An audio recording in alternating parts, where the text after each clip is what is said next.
El término proteoma fue acuñado en el año 1994 para definir a todas las proteínas que son expresadas por un genoma en un tejido o célula. Entonces, el proteoma de un organismo es un elemento altamente dinámico, ya que sus componentes varían dependiendo del tejido, célula o compartimiento celular, y estos, a su vez, pueden cambiar debido a alteraciones en su ambiente, tales como situaciones de estrés, acción de fármacos, requerimientos energéticos o su estado fisiológico, ya sea el normal o el patológico. Pues bien, hay dos términos que tenemos que tener bien en claro: la genómica y la proteómica. La diferencia principal entre genómica y proteómica es que el genoma puede ser visto como una colección de genes cuya naturaleza es estática, es decir, no cambia entre célula y célula, mientras que el proteoma es una entidad cambiante, es una colección dinámica de proteínas que difieren de un individuo a otro o de una célula a otra. Pues entonces, ¿qué es la proteómica? La proteómica es una rama de la biotecnología en la que se aplican técnicas de biología molecular, bioquímica y genética para de esta manera estudiar a las proteínas, la forma en la que se modifican, su estructura, su función y las interacciones entre sí. La proteómica incluye diversos campos de investigación. Número 1, tenemos la identificación de las proteínas expresadas por un organismo en una condición dada. Segundo, la identificación de los cambios en nivel de expresión de proteínas asociados a cambios en las condiciones del organismo. Tercero, la identificación de conjuntos funcionales de proteínas, es decir, grupos de proteínas que se localizan en un mismo sitio celular y que operan en mutua interacción. Finalmente, la interacción de las proteínas que forman parte de un organelo. Continuando con la exposición, ahora daremos pasos a las herramientas de la proteómica. Herramientas en proteómica. Para ello vamos a ver el esquema general de la proteómica, que consta de la separación de mezclas proteicas complejas a través de electroforesis y cromatografía líquida, la obtención de datos relacionados con proteínas a través de espectrometría de masas y la identificación de proteínas a través de la base de datos. Para ello tenemos las herramientas proteómicas, la cual, por ejemplo, en la espectrometría de masas vamos a ver técnicas de ionización, tipos de analizadores, y a través de software vamos a obtener lo que es la huella digital y también de nuevo sequencing, el cual se caracteriza porque no necesita de una base de datos para determinar la secuencia de un aminoácido. Y también tenemos la tecnología de separación de proteínas a través de cromatografía líquida acoplada a espectro. Tenemos aquí el electroforesis en gel de poliacrilamida, el cual tenemos las proteínas ya fraccionadas con cargas negativas, el cual han sido fraccionadas a través de sulfato de sodio, para ser sometidas a un campo eléctrico con cargas positivas, y estas van a correr y esto se va a reflejar en diferentes bandas. Cada banda representa diferente campo. ¿Qué es un espectro de masas? Pues básicamente un espectro de masas es generar iones para la identificación. A través, por ejemplo, la generación de iones a través del MALDI o del ESI. El MALDI a través de una matriz se va a someter a un láser y el ESI por electrospray. Y también vamos a ver diversos tipos de analizadores, en el caso del time on fly o también el orbitrap. Por ejemplo, espectro de masas. Tenemos aquí una muestra. En esta muestra va a ser sometida a una ionización, ya sea por MALDI o por ESI, el cual las muestras empiezan a tener una carga y basada en esa carga, en esa masa van a correr de manera diferente y se van a ver el primer ion precursor. El segundo ion precursor se va a obtener por medio de la celda de colisión, el cual va a ser sometida a cada fragmento y se va a tener el segundo producto. Este segundo producto pues va a ser llevado al espectro de masa, en el cual se va a detectar y se va a leer de acuerdo, y se va a separar según su masa y su. Luego tenemos aquí el primer y el segundo producto, en las cuales vamos a ver cómo va a separarse la masa según su carga a través del cuadrupolo, y vamos a tener secuencias de las masas, en la cual vamos a tener los picos de cada péptido. Esa es la huella digital. Luego vamos a fraccionar aún más y se va a obtener la secuencia de cada pico en base al original. Luego tenemos el peptide mass fingerprinting, en el cual la proteína va a ser digerida y cada péptido se va a obtener, por ejemplo, en ciertos picos. Por ejemplo, en este caso, la proteína va a tener un peso, el péptido va a tener un peso, pero no necesariamente va a tener la misma secuencia. Y esto de aquí ayuda a identificar al péptido, a la proteína. En el caso de proteómico cuantitativo va a determinar la cantidad de proteína presente, y esto es por ejemplo para hacer diferenciar entre sanos o enfermos, y al final poder hacer una comparación entre ellos. Vamos a obtener el número y la cantidad de proteína. Luego tenemos la base de datos de proteínas. Por ejemplo, en este caso el PDB, si la similaridad entre ambas secuencias es importante, nos permite deducir la estructura tridimensional de nuestro grupo. Y también vamos a tener el SwissProt y también el UniProt, en el cual se trata de una base de datos que en vez de secuencias de ácidos nucleicos contiene secuencias de proteínas. Para todos mis hermanos provincianos que ladran el campo. Vamos a empezar dando conceptos generales para después entrar más a fondo de este tema en sí. Las aplicaciones de la proteómica son diversos, entre ellos destacan biotecnología, industria de alimentos y la biomedicina. La proteómica clínica debe definirse como la aplicación de los análisis proteómicos con la finalidad de resolver un problema clínico específico dentro del contexto de un estudio clínico. En la actualidad, el principal enfoque de la proteómica clínica es el diagnóstico y el descubrimiento de biomarcadores. También incluye la identificación de nuevas dianas terapéuticas, fármacos o vacunas para conseguir mejores resultados terapéuticos y tener en éxito en la prevención de las enfermedades. Ya que hemos mencionado un biomarcador, pasaremos a definirlo y saber más de este tema. El término biomarcador se introdujo en 1989 en la MESH como parámetro biológico medible y cuantificable. Por ejemplo, se medía la concentración enzimática específica, la concentración hormonal específica, la presencia de una sustancia biológica. Estos parámetros sirven como índices de las variaciones fisiológicas o de salud, tales como el riesgo de una enfermedad, los trastornos psiquiátricos, la exposición ambiental y sus efectos, un proceso metabólico, la drogadicción, el embarazo, etc. En el año 2001, un grupo de trabajo estadounidenses estandarizó la definición de biomarcador como, atención aquí, una característica que se mide y evalúa objetivamente como indicador de procesos biológicos normales, procesos patogénicos o respuestas farmacológicas con una intervención terapéutica. Lo fundamental de los biomarcadores es su capacidad para diferenciar dos o más estados biológicos. La sensibilidad y especificidad son dos propiedades fundamentales de un biomarcador. La sensibilidad mide la capacidad para identificar una enfermedad cuando está presente, y la especificidad mide la capacidad de descartar la enfermedad cuando no se encuentra presente. Tanto la sensibilidad como la especificidad varían en función del punto de corte que se elija para darle la prueba como positiva o negativa. Ahora pasaremos con la siguiente diapositiva, que es cuáles son las características de un buen biomarcador. En primer lugar, debe ser lo más específico posible para una determinada enfermedad. Esto es, proporcionar pocos falsos positivos. En este sentido, las proteínas marcadoras de inflamación no son buenos biomarcadores, ya que muchas enfermedades presentan un componente inflamatorio. En segundo lugar, el biomarcador debe ser robusto. Esto quiere decir comportarse siempre de forma análoga. Y por último, el marcador nuevo debe tener utilidad clínica sobre otros marcadores que ya se utilizan. A continuación pasaremos más a fondo sobre este tema. Modificación post-traduccional. ¿Qué son las proteínas? Las proteínas son las efectoras de muchas funciones celulares. Las proteínas son estructuras formadas por cadenas de aminoácidos, ordenados en una secuencia precisa que adoptan una conformación tridimensional, determinada pero flexible. ¿Qué funciones tienen las proteínas? Pues estructural, reguladora, transportadora, inmunológica y también enzimática. Pero ¿y ahora qué son las modificaciones transduccionales? Pues veamos. Cuando una proteína sufre algún cambio después de haber sido sintetizada en los ribosomas, se le conoce como modificación post-traduccional. Entre ellas tenemos, para los irreversibles, la glicosilación, la unión a una coenzima. Dentro de los reversibles tenemos a nuestro amigo la fosforilación, la metilación, la adenilación y la unión de ácidos grasos. También tenemos las modificaciones que experimentan los aminoácidos en la proteína. Por ejemplo, la fosforilación de aminoácidos serina, treonina y tirosina. La metilación, la lisina y arginina. La ubiquitina en la lisina. Y otros más, como la acetilación, lisina, arginina, aminoácido N-terminal. Pero cuando no se regulan correctamente, tenemos anemia, cirrosis, enfermedades crónicas. Adiós, amiguito, que la fuerza te acompañe. Pero veamos cuáles son algunas de las modificaciones posttraduccionales.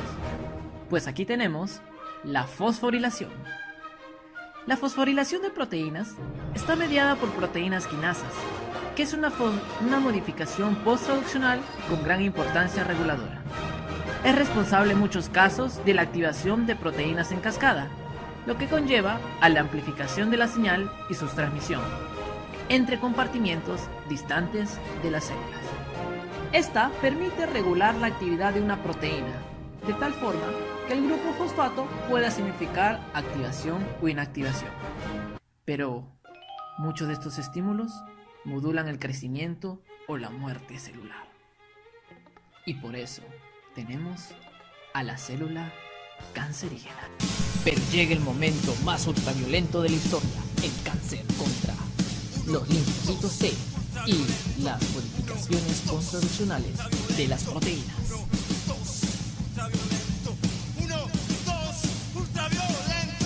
Entre las modificaciones lipídicas de proteínas también se encuentra la conocida como isoprenilación. Esta por lo general facilita la asociación de las proteínas con las membranas celulares y favorece que ejerzan su función en compartimientos celulares específicos. Este es importante, ya que las estatinas, que se emplean para reducir los niveles de colesterol, inhiben la isoprenilización de las proteínas, lo cual conlleva efectos beneficiosos sobre la función cardiovascular. ¿Estás vivo, amiguito? Como vemos, desde el punto de vista experimental, los avances técnicos en proteómica y en espectrometría de masas hacen posible una caracterización cada vez más detallada del complejo panorama de las modificaciones posttraduccionales de proteínas y de sus alteraciones en procesos patológicos.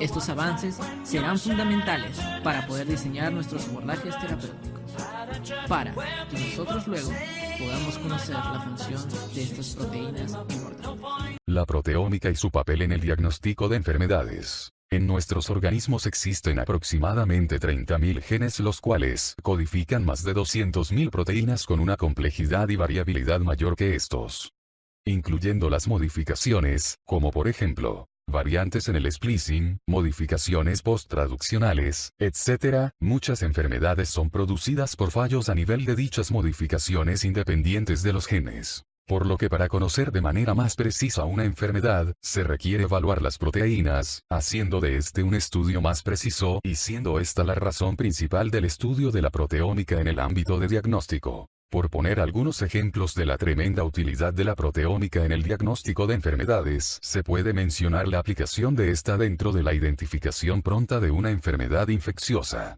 La detección tradicional toma mucho tiempo en el cultivo microbiológico y las pruebas bioquímicas a realizarse. Por ello, los aislamientos proteómicos resultan no solamente rápidos sino en muchos casos, menos costosos.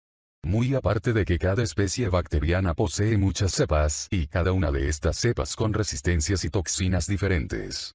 La proteómica es capaz de determinar la cepa y los mecanismos de resistencia a antibióticos dependientes de alteración en expresión proteica, dando un gigantesco aporte en el tratamiento antimicrobiano. En otras enfermedades, tales como el hepatocarcinoma o enfermedades cardiovasculares, se identifican indicadores de un estado biológico denominados biomarcadores, partiendo de tejido y cultivos celulares.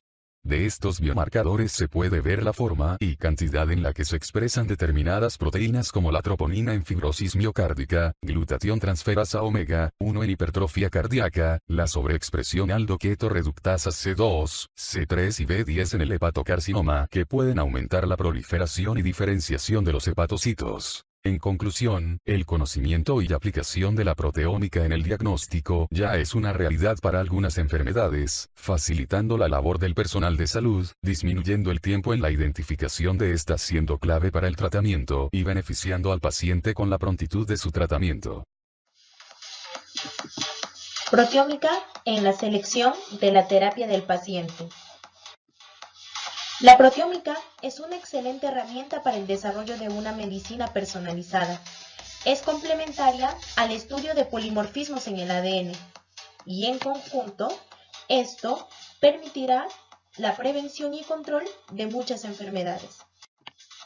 Mediante los estudios proteómicos se realiza la búsqueda de biomarcadores de diversos cuadros clínicos y estados de salud de los individuos, lo que permitirá prevenir enfermedades y también determinar el estado nutricional del ser humano. Toda esta información proporcionará un mejor entendimiento de la salud humana. La proteómica brinda un diagnóstico precoz de las enfermedades que permite establecer un pronóstico ajustado a cada paciente y un tratamiento personalizado. El primer gran paso para conseguirlo dio el mapa del genoma humano, el cual se obtuvo gracias al proyecto del Genoma Humano, un programa de investigación colaborativo internacional cuya meta era la del mapeo y entendimiento completo de todos los genes de los seres humanos. Las técnicas en proteómica ofrecen un novedoso y potente enfoque para el diagnóstico y control de las enfermedades, asimismo el desarrollo de fármacos. Esta revolución ya está pasando. Muchas de las nuevas terapias que se desarrollan son anticuerpos contra una proteína concreta.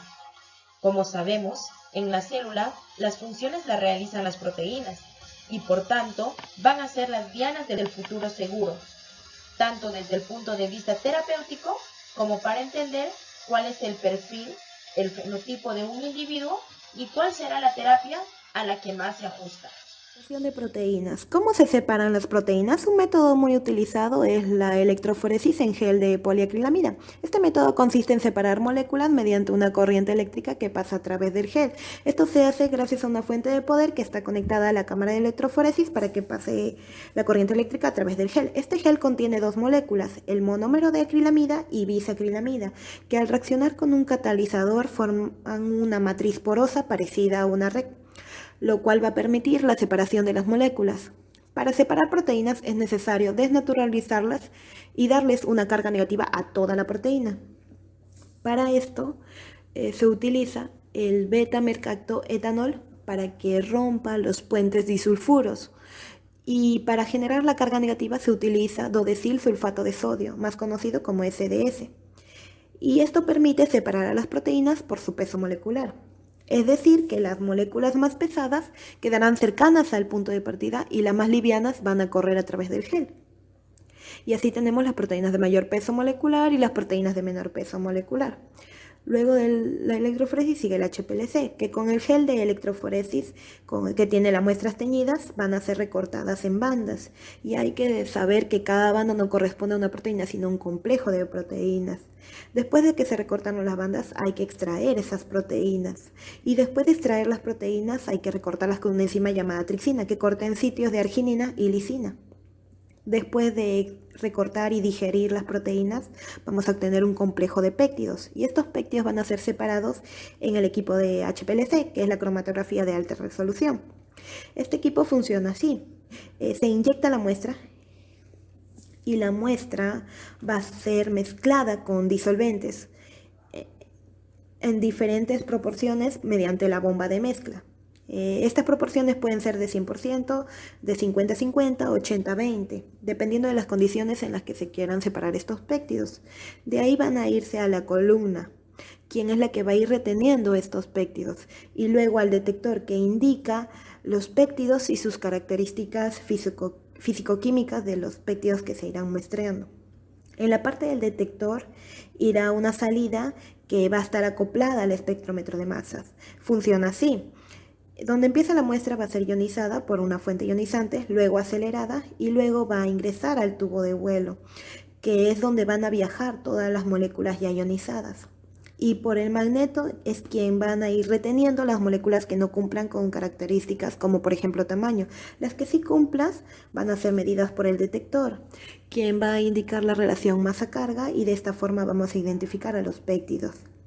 Y gracias también a la ayuda de una base de datos que identifican péptidos, ya sea por el mapeo de huella peptídica o fragmentos peptídicos.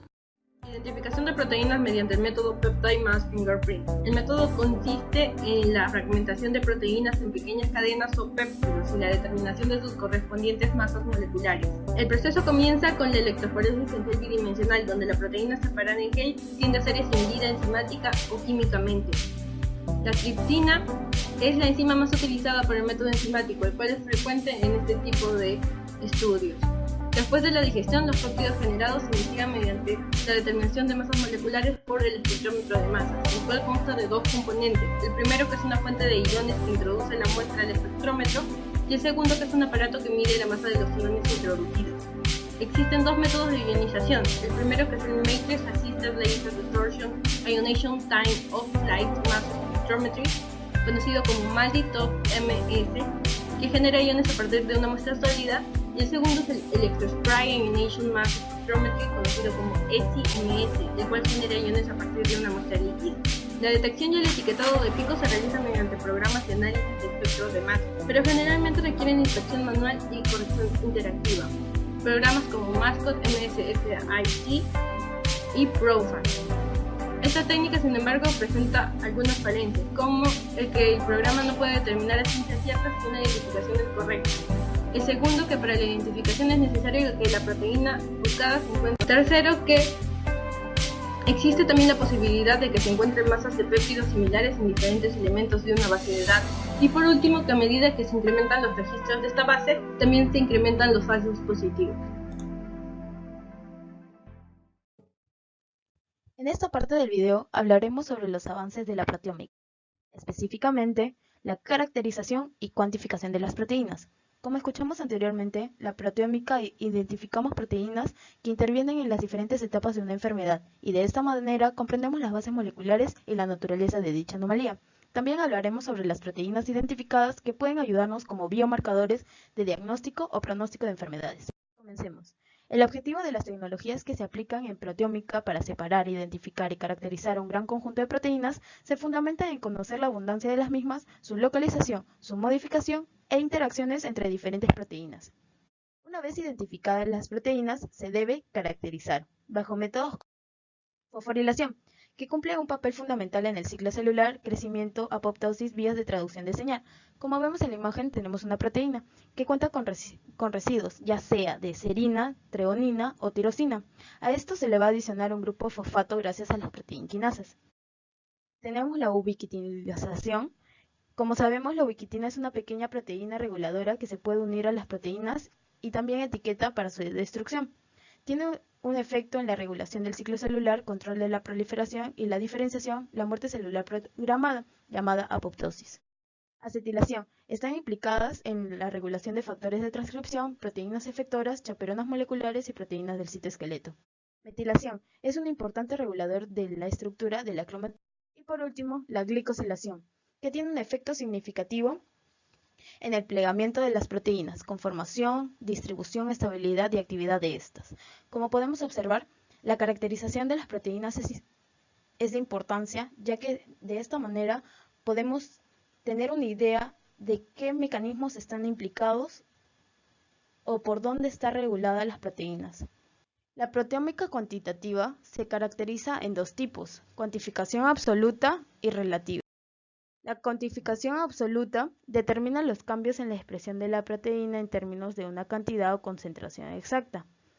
Y la cuantificación relativa determina la tendencia de la regulación de una proteína. En este caso se expresan como aumento o disminución.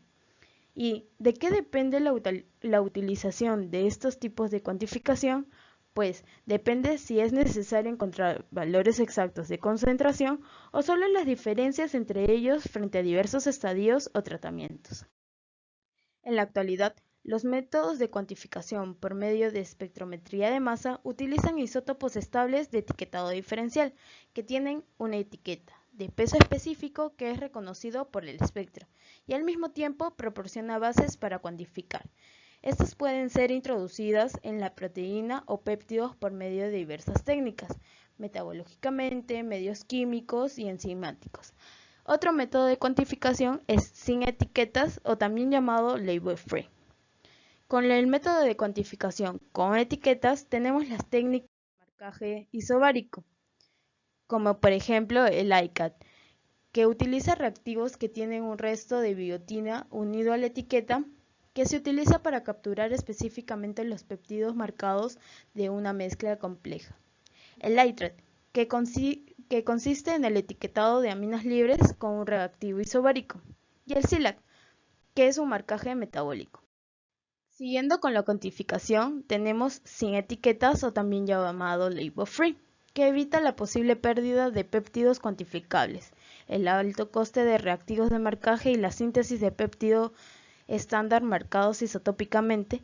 Y para hacer esta cuantificación, primero se debe utilizar la elusión cromatográfica.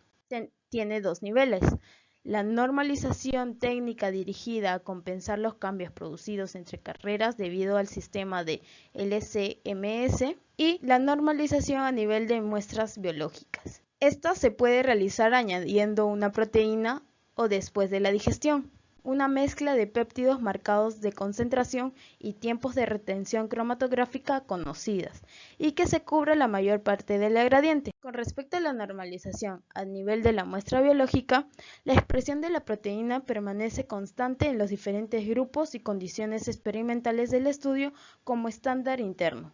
Biomarcadores. Este término se utiliza para medir una interacción entre un sistema biológico y un agente de tipo químico, físico, biológico, la cual es evaluada como una respuesta funcional o fisiológica, que ocurre a nivel celular o molecular y además está asociada con la probabilidad del desarrollo de una enfermedad. La evaluación de una muestra biológica usando biomarcadores y su implicación en la aparición y desarrollo de una enfermedad es compleja. Sin embargo, es de gran importancia establecer la relación entre la exposición y la enfermedad para minimizar efectos adversos, ya que esta información permite establecer un diagnóstico adecuado, una intervención preventiva efectiva, desarrollo y evaluación de tratamientos e identificación de individuos sensibles.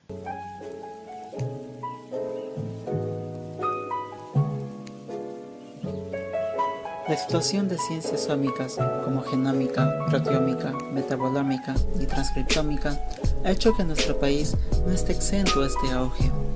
Muchos proyectos de esta índole tienen un financiamiento por parte de Concitec y FinCit, instituciones que apoyan económicamente y fomentan que estos estudios progresen y en un futuro puedan abarcar otras áreas. Los estudios proteómicos en el país han ido en aumento y abarcando diversas áreas como la microbiología, botánica, zoología, bioinformática, medicina, entre otras. Dentro de los primeros estudios proteómicos realizados en nuestro país, podemos encontrar uno publicado en el año 2009 en la Revista Peruana de Biología, donde determinaron el perfil inicial del proteoma de biopelículas de Aspergillus niger utilizando análisis de espectrometría de masas TOF. A la actualidad podemos encontrar en el Registro Nacional de Trabajos de Investigación cerca de 17 trabajos, los que incluyen tesis de pregrado, maestría y doctorado.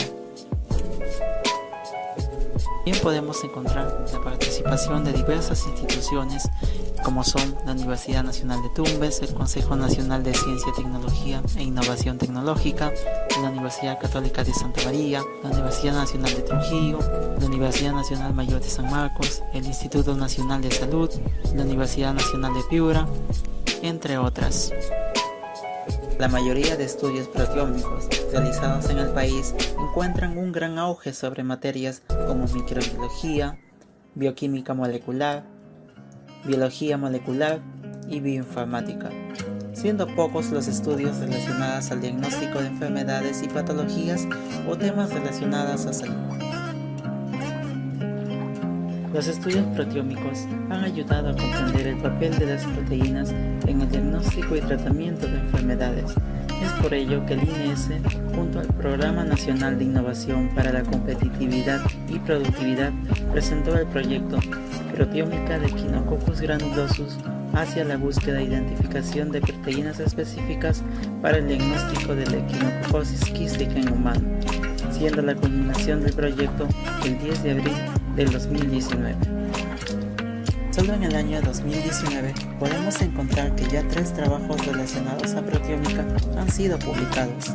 Estos provienen de la Universidad Nacional de Piura, la Universidad Nacional del Altiplano y la Universidad Nacional de Tumbes. Como similitud, podemos encontrar que en estas tres investigaciones se ha utilizado el análisis mediante espectrometría de masas, maldito todo.